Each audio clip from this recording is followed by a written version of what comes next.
Hello everyone, welcome back to another video. So it's Saturday, I believe it's April 21st, if I'm not mistaken.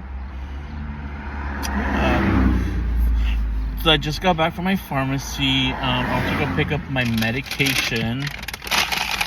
So I want to do what's in my bag, medication edition. So join me. So let's start off with this. It looks like these are alcohol swabs and syringes. It looks like a pack of 10. Yeah, a pack of 10. 25 grams, 1 milliliter tubes. So this is what I take once every 2 weeks. I have learned to self-inject. I usually do it on my thigh, but it's been leaving me with bruising. So now I've learned to be flexible and do it in my butt. No issues so far. Everything's great. So my doctor's appointment went well. I'm not diabetic. My doctor apologized and said that the note, because they send you like emails, like I would say as soon as your lab results come back, they send you an email with like the results. And one of the results said diabetic, not dependent on Medmore or long-term insulin. So I was like, what does that mean? Diabetic, but not dependent on long-term insulin. So I asked her, and she said that was just a note that she put for herself to let her know that I'm pre-diabetic and that I'm at risk since there's family factors. So it's, my siblings and my dad have that. So I'm at a higher risk, but she did clarify that I do not. I repeat, I do not have diabetes. So I got a clean bill of health. I don't have anything. No STDs, no nothing. I'm clean and I'm good. I'm happy about that. She prescribed me Ozempic. I don't know how I feel about that. I know that she started doing that last 3 months ago. I was on 25 milligrams. Yeah, I was on 0.25 milligrams every week, once a week. It's a self-injecting pen. I told her that I was only able to lose 10 pounds. But again, mind you, I've been stressed out. I feel like I have high cortisol because of the stress that I've been under, applying for work and just not being able to find it for a couple of weeks. And then just being at home. I get stressed out when I'm at home. Plus, not able to have income. So that was stressful, and that made my face swell. It's not that swollen anymore. But that's why I was like big, But I did force myself to try and get out and walk. Sorry, there's like a birthday party going on over here. It's a beautiful place, by the way. I told you I have ADD. This is like my secret spot that I come here to relax. It's like near my home, and there's like a secluded little spot. The river runs through it. It's called Arroyo Seco Park. But like the river runs through it. You can see the water, you can hear it.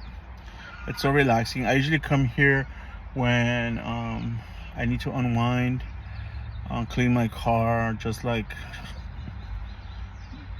meditate and just relax and get ready for the work week. Yeah, I just washed my car. I have to clean it from the inside now. And then next up is my room. Anyway, she upped the dosage since she said that I'm ready to, really see some results. So now she's doubling it to 0.5 milligrams a dose. So she said be careful because the nausea and the diarrhea is gonna go higher since the symptoms, the side effects are higher with the higher dosage. So yeah, I'm gonna be careful with that. Okay, next up is I take 0.5 milliliters of estradiol valerate, 40 milligrams. It's a 40 milligram tube. I'm supposed to take 5 milliliters. Excuse me. I think milliliters and milligrams are the same, if I'm not mistaken, from my time as a chemistry student. It's like a same conversion. But yeah. Okay, yeah. 40 milligrams. Anyway. What? Anyway, this is my estrogen, basically. This is what gives me my femininity. This is basically like superpowers, because it makes everything good, mentally and everything. Oh god, yeah. Anyway, she did prescribe Medmorphin, which is, it helps the pancreas absorb sugar and flush it out. So it says, I don't know why they assume I'm Spanish speaking, because I can barely read Spanish.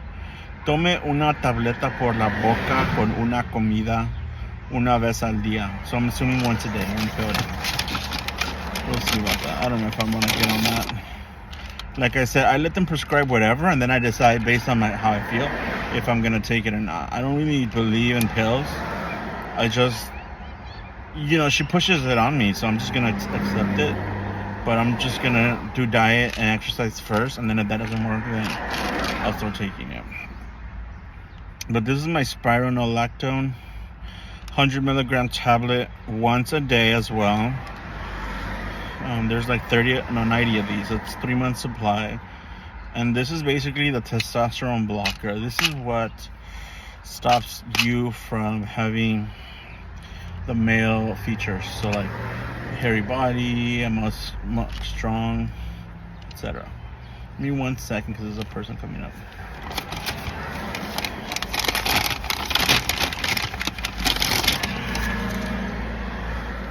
So this is my Descovy 200, looks like 200 milligrams of emtricitabine and tenofovir alafenamide tablets. Once a day also. AKA, this is what prevents you from contracting sexually transmitted disease. This is called in the... Well, there's a lot of gay men take this, transgender women too, to prevent a sexually transmitted disease, aka HIV as well. It prevents it. I don't have unprotected sex, but the condom can break. It's kind of like the morning after pill, but before. It prevents it. So this is like, ever since my scare where she thought I was positive, oh hell no.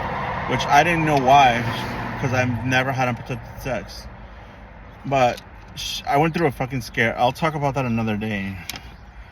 It was a false positive, and I went through it. So I said, go ahead and put me on the damn PrEP, because I don't want to go through this again. So it's a 3 month supply. There's 30 tablets in here. There should be, 3 more bottles of the same. So that's what that is. And then lastly, this is Lipitor, generic Lipitor. So basically this is for high cholesterol. She said it's a little high. She said that she typically wouldn't prescribe it, but she wants to see me get on top of it, and this says we'll bring it down. Again, I don't want to take this because my body usually reacts negatively to medication that is meant to treat symptoms of what I'm trying to prevent. It usually flares up. So I know that if I start this, my cholesterol is going to go up, and I don't want that. I'm just going to watch my fatty intake, so like animal fats, trans fats, saturated fats. I'm going to watch that, my sugar, my sodium, so I can't really have any snacks anymore. No more candy. I really want to get serious about my health. I really do. So, yeah. That's where I'm at. So I'm gonna clean my car, chill, and get ready for the week because I'm ready to have a good week. And I feel like preparation is key for when you start a new week. Is you have to have everything in order, and the less clutter you have in your life, the less clutter you have in your head. The more you're able to be productive and reach your goals, either your life goals, your work goals. So there was like someone they interviewed people, and they asked them what are like the 3 most important things in your life, and they said God, my work, and my family, and they said in that order. And I was shocked because for me it's always been God, my family, and then everything else like comes second. But they're like, if you can't work, you can't help your family. So you kind of have to prioritize work to help your family. And I agree with that. It's kind of like what they tell you in the airplane. It's like to put your oxygen mask before you put it on your child, so that you're able to help them put theirs on. Because if you put theirs on first and then you pass out, who's going to help your child? There's not going to be anybody there. So you have to help yourself to help others first. And I feel like work will do that. So you have to prioritize work. So that's something that I have to learn to do, is just to prioritize work, because it'll help me love my family more. Does that make sense? It makes sense in my head. I mean, yeah. But yeah, it sounds kind of shitty saying I put work over, or God, work, and then my family, but it makes sense when they explain it to me. Yeah. Anyway, I hope you guys have a wonderful weekend. It's Saturday. Tomorrow is gonna be another chill day. But yeah, wishing you guys all the best. Take care. Bye-bye.